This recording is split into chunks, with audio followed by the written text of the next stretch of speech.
ಪಾತ್ರೆ ಬಿಸಿಗಿಟ್ಟಿದ್ದೇನೆ. 1 table spoon cooking oil ಹಾಕೋಣ. ಎಣ್ಣೆ ಬಿಸಿಯಾಗಲಿ. 1/2 ಟೀ ಸ್ಪೂನ್ ಸಾಸಿವೆ ಮಸ್ಟರ್ಡ್ ಸೀಡ್ಸ್ ಹಾಕೋಣ. ಚಟಪಟ ಆಗಲಿ.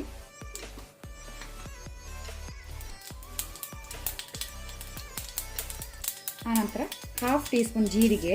ಫ್ಲೇಮನ್ನು ಲೋ ಅಲ್ಲಿ ಇಟ್ಕೊಳ್ಳಿ. ಈಗ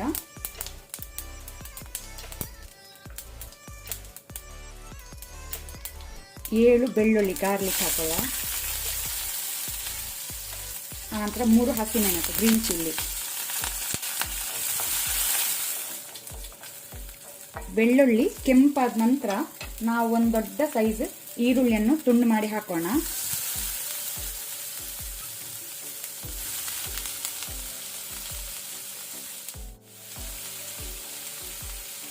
ಕಾಲು ಟೀ ಸ್ಪೂನ್ ಅಷ್ಟು ಹಿಂಗ ಹೆಸಪಟ್ಟಿಡ. ಈಗ ಈರುಳ್ಳಿಯನ್ನು ಒಳ್ಳೆ ರೀತಿ ಮೀಡಿಯಂ ಫ್ಲೇಮಲ್ಲಿ ಫ್ರೈ ಮಾಡ್ಕೊಳ್ಳುವ. ಈರುಳ್ಳಿ ಕೆಂಪಾಗಿದೆ. ಈಗ ಒಂದು ಸಣ್ಣ ಸೈಜ್ ಟೊಮೆಟೊ ಹಾಕೋಣ.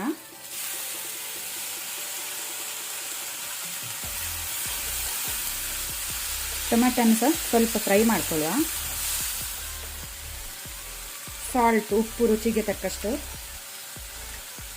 ಆನಂತರ ಅರ್ಧ ಟೀ ಸ್ಪೂನ್ ಅರಶಿನ ಟರ್ಮರಿಕ್.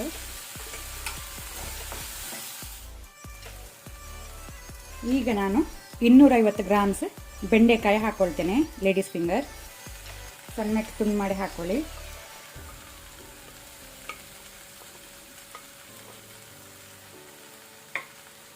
ಇದನ್ನು ಸಹ ನಾವೊಂದು 30 ಸೆಕೆಂಡ್ಸ್ ಮೀಡಿಯಂ ಫ್ಲೇಮಲ್ಲಿ ಫ್ರೈ ಮಾಡ್ಕೊಳ್ಳೋ ಮೊದಲಿಗೆ.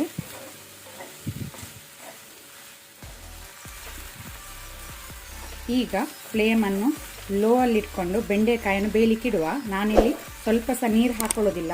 ಫ್ಲೇಮ್ ಲೋ ಅಲ್ಲಿ ಇಟ್ಕೊಂಡು ಬೇಯಲಿಕ್ಕೆ ಬಿಡುವ.